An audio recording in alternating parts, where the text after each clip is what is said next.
जब अपने परिवार के लोगों पर, खुद पर कोई विपदा या कोई संकट आता है ना, कोई परेशानी आती है, तो कई बार ना चाहते हुए भी कुछ ऐसे रास्तों पर चलने को मजबूर हो जाते हैं जिनके बारे में उस समय तो हमें ज़्यादा अंदाज़ा नहीं होता, लेकिन बाद में उसका परिणाम सामने आ ही जाता है।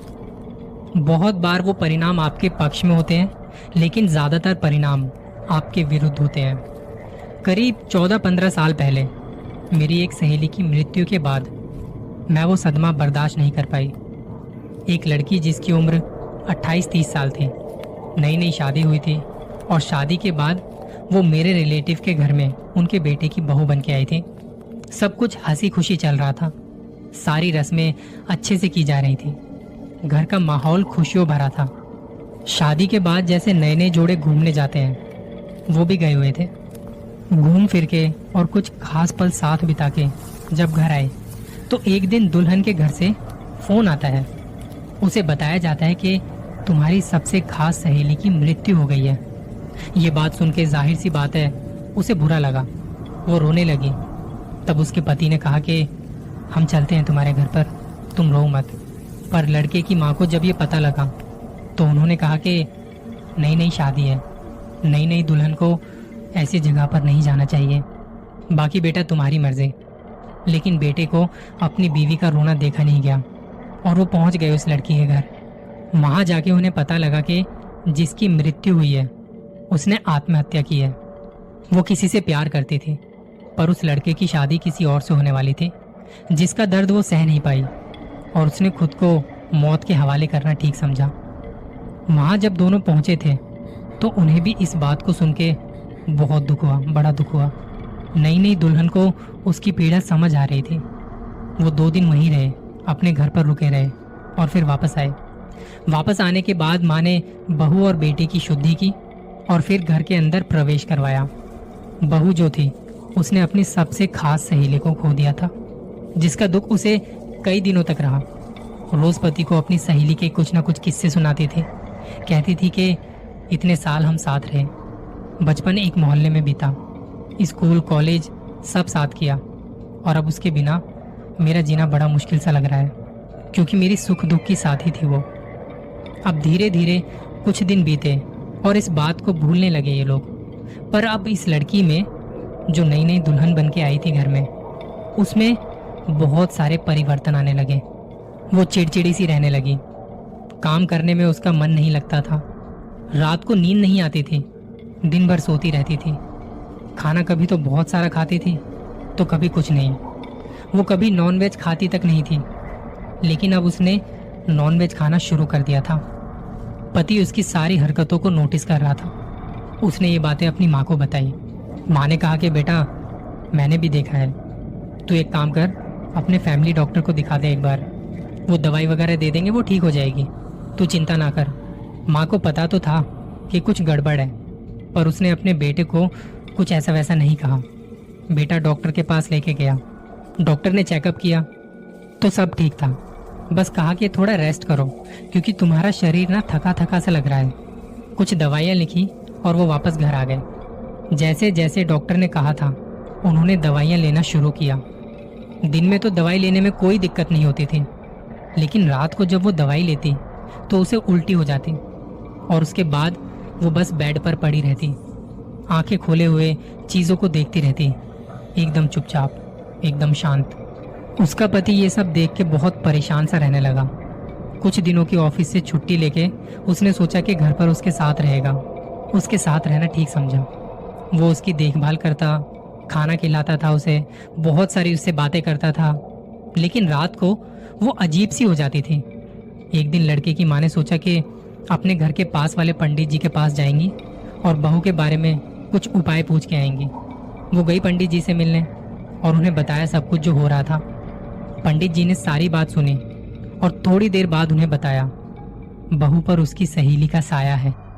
ये बात सुनते ही माँ की हालत खराब हो गई, क्योंकि अब तक उसे लग रहा था कि उसकी तबीयत मौसम के बदलाव से गड़बड़ हुई है। और अब पंडित जी की बात सुन के उन्हें समझ आया कि जिस दिन उसकी सहेली की मौत हुई थी और जब दोनों वहां गए थे, उसके बाद से उसके शरीर में बदलाव आए हैं। पंडित जी ने कुछ उपाय बताए और वो वापस घर आ गई। रात हुई और खाना पीना खा के सब सोने चले गए अपने कमरों में। रात के तकरीबन 2:30 बजे के आसपास जब माँ पानी पीने उठी और अपने कमरे का दरवाजा खोला तो देखा कि बहू बरामदे में टहल रही है। ये देख के माँ पीछे हो गई, दरवाजा वापस से बंद किया और पसीना पसीना हो गई थी। सोच ही रही थी कि इस वक्त बहू क्यों टहल रही है। माँ ने अपना फोन उठाया और बेटे को फोन लगाया। बेटे ने थोड़ी देर में माँ का फोन उठाया, कहा कि माँ क्या हुआ, इस वक्त फोन कर रही हो? तो माँ ने बताया कि बेटा मैं अभी पानी पीने उठी थी तो देखा कि बहू बरामदे में टहल रही है। ये कोई टाइम है टहलने का? बेटे ने कहा क्या हुआ माँ, तुम्हारा वहम होगा, वो तो सो रही है मेरे साथ में ही। बेटे की बात सुन के माँ की सांसें चढ़ने लगी और उन्होंने दरवाजा दोबारा से खोल के देखा तो बरामदे में अब कोई नहीं था। अब माँ की प्यास वैसे ही बुझ चुकी थी और नींद भी आने का नाम नहीं ले रही थी।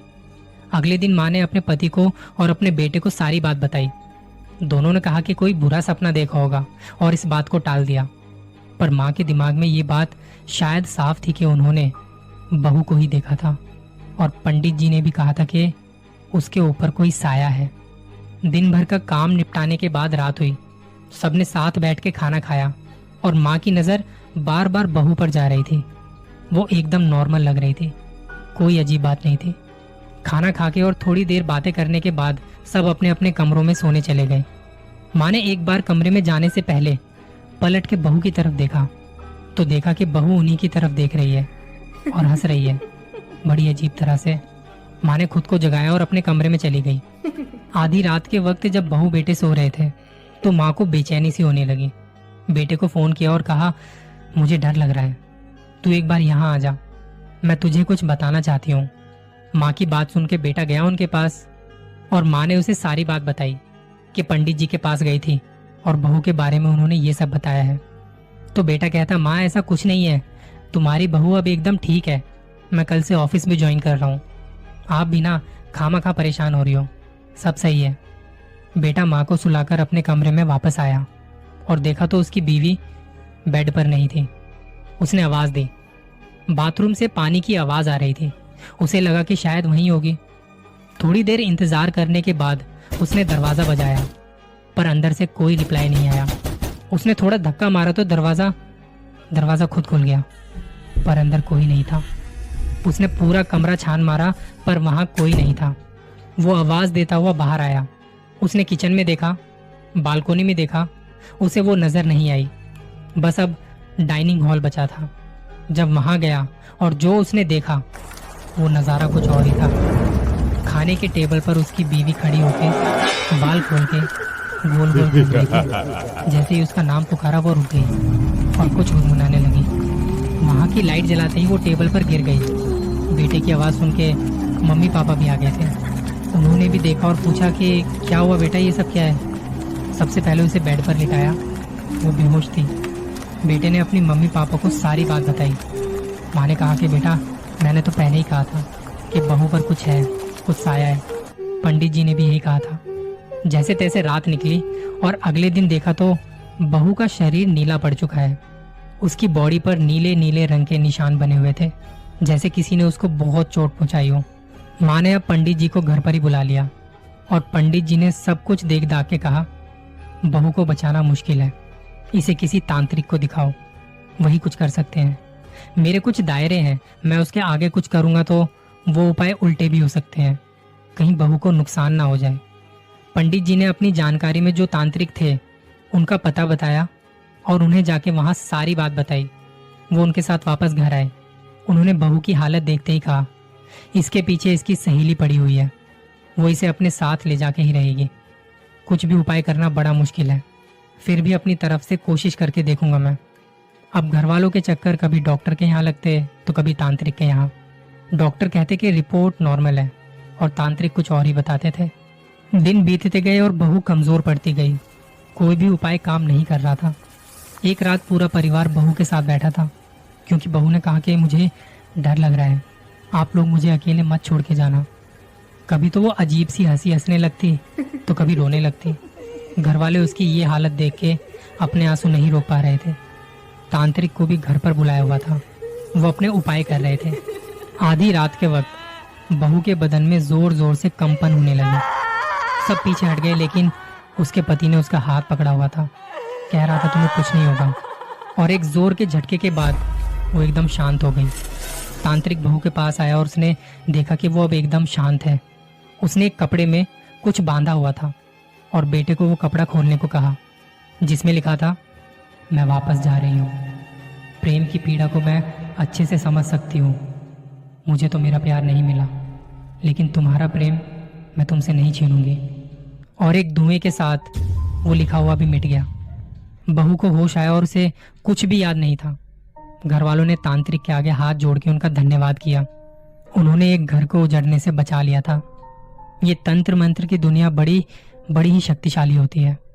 अगर इसका सही काम के लिए इस्तेमाल किया जाए तो एक मुर्दे में भी जान फूंक देती है, लेकिन अगर गलत हाथों में आ जाए तो बस। जल्दी मिलूंगा किसी और कहानी के साथ। अपना ख्याल रखिएगा।